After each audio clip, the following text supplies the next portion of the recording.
Hello friends, Jong here again with another BTS video of my recent shoot with the stunningly beautiful Zand based out of New Jersey. She is a glamour and pinup model, also a burlesque performer. Such a delight to work with. And since I've done quite a number of BTS videos of my shoots, I wanted to start off this time with how I brief my models on the actual BTS video itself. Okay, explanation. First, camera that I'll be moving around. Okay. That's just to kind of like get some B-roll, and then the video, the BTS is more like showing how I kind of choreograph my shoot. Even if I've already asked for consent with my subjects that I am going to be filming our photo shoot, I always try to reiterate that I am indeed filming them. I point out where the behind the scenes cameras are going to be and how I will conduct both the shoot and the behind the scenes instructions and why I'm doing a behind the scenes videos. Not like most photographers that it's super like picky. I'm quick, very efficient. I typically say that, you know, I'll count you down 8 to 1 so you know when to take a break. So 8 poses, move from one side to the other, and then we'll take a little break. I'll let my camera cool down. You can kind of like assess, maybe look at the photos, and I'll always do full body, 3/4, half body, and headshots in that succession. So once you get all the raw shots, you have all of the like angles that you need. Cool?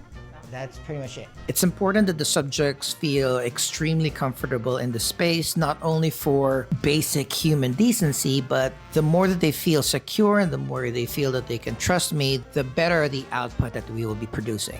I don't try to make my behind the scenes videos too complicated. I just set up a couple of action cameras around the apartment strategically so I can have the most basic angles so that the setup and the shoot and my instruction can be seen clearly. For my particular setup, I use DJI Osmo Action 4 and 5. I have 2 Action 4s and 1 Action 5 to shoot the space, and I will use my DJI Pocket 3 to sometimes follow me around so that I can document my instructions.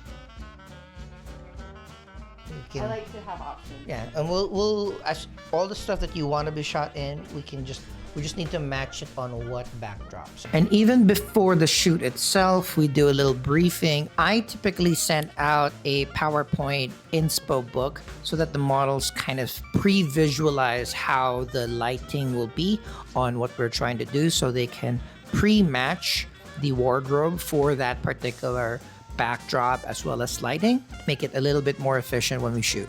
We'll do the blue on white, that's safe, that's basic. Okay. And then we'll do 2 types of white background lighting. One will be just like standard, easy to cut out for a poster. I'll do a little bit of like a mood lighting on it too, so that's one.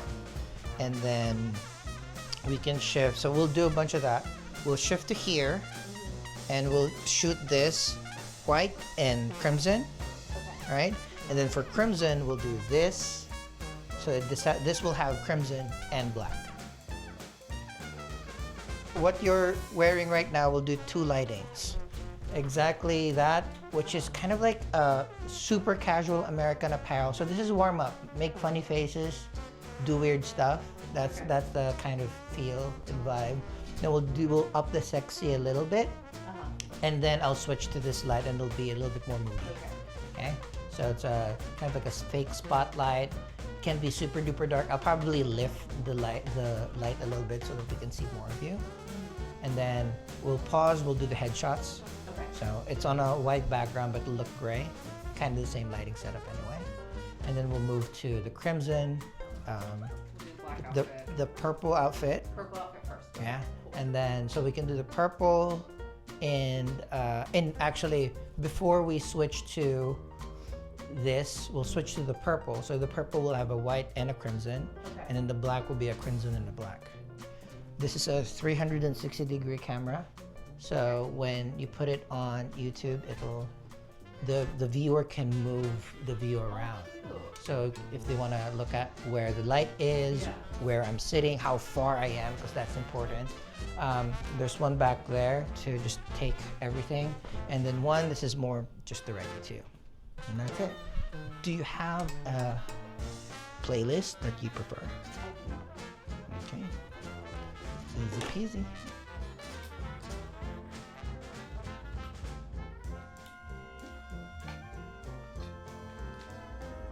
Ah, perfect. Dude, I don't even have to edit much. That's the goal. Love it. No, it's great. The goal is that the makeup and the hair will already be good. Maybe a couple flyaways and that's it. And as per usual, I start off with my snapshot look. It is my go-to warm-up, so I can dial in my settings. I can also dial in my communication with the subjects. So this is the set where there's not a lot of choreography needed. There's not a lot of designated shots. I just want some fun, easy looks that we can do with an onboard flash, blasting on the subject itself. It's also fairly easy to edit after, so when the shoot is done, I can pump out the final shots from this layout pretty quickly.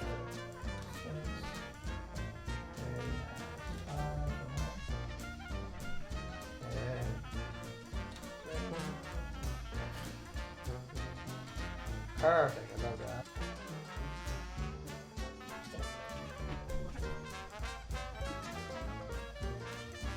And to double the utility of the white background, I don't have to switch to the next background yet. I use a different modifier for this particular look. I use an octobox, but with a grid so I can control and feather the light a little bit more targeted to the subject. I underexpose the settings a little bit to make the shots somewhat darker and turn the white backdrop into a bluish gray.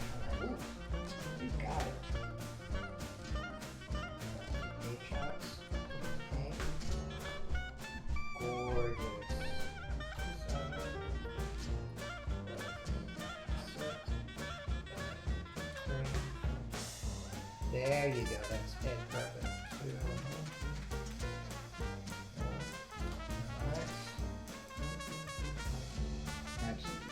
Ooh. Great.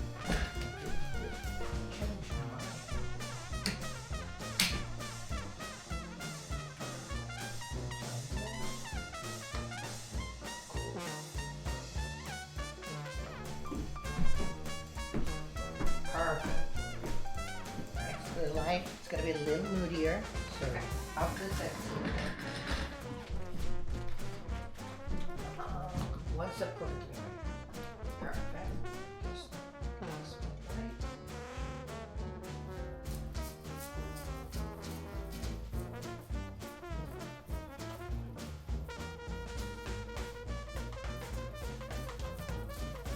Oh, there you go.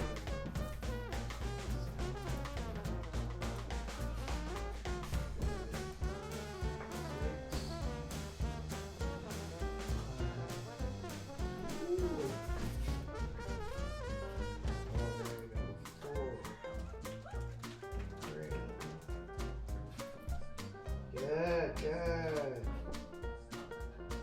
More.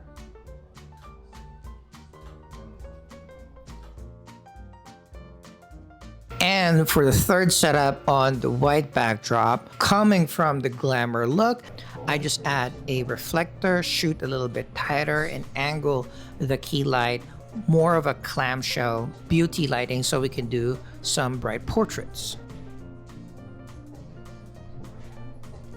That's a face. It is, I made it myself.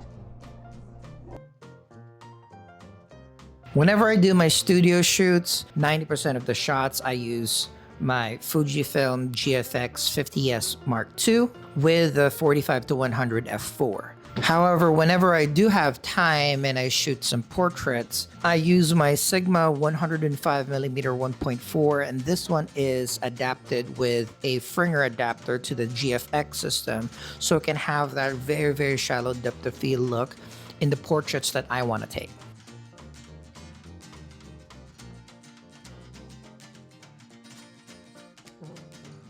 Next, we do some more glamorous setups. So I changed the backdrop from white to my now new favorite crimson backdrop, using the same glamour lighting setup with a gridded octobox, shooting 45-degree angle from the subject a little bit high so we can have that shadow drop off on the background. This is what we came up with.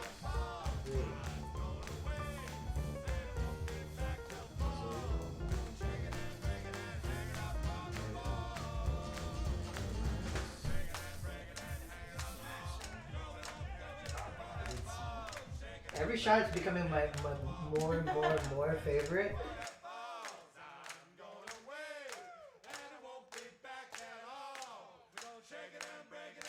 And lastly, still using the same lighting setup, still using the same key light with the octobox, with the grid. We just switched the crimson to a dark backdrop. I further underexposed the shots more to just give it a little bit more of a darker, more somber feel. In this particular setup though, because the wardrobe is shiny and glittery, it can still look like a slightly updated Hollywood glam look.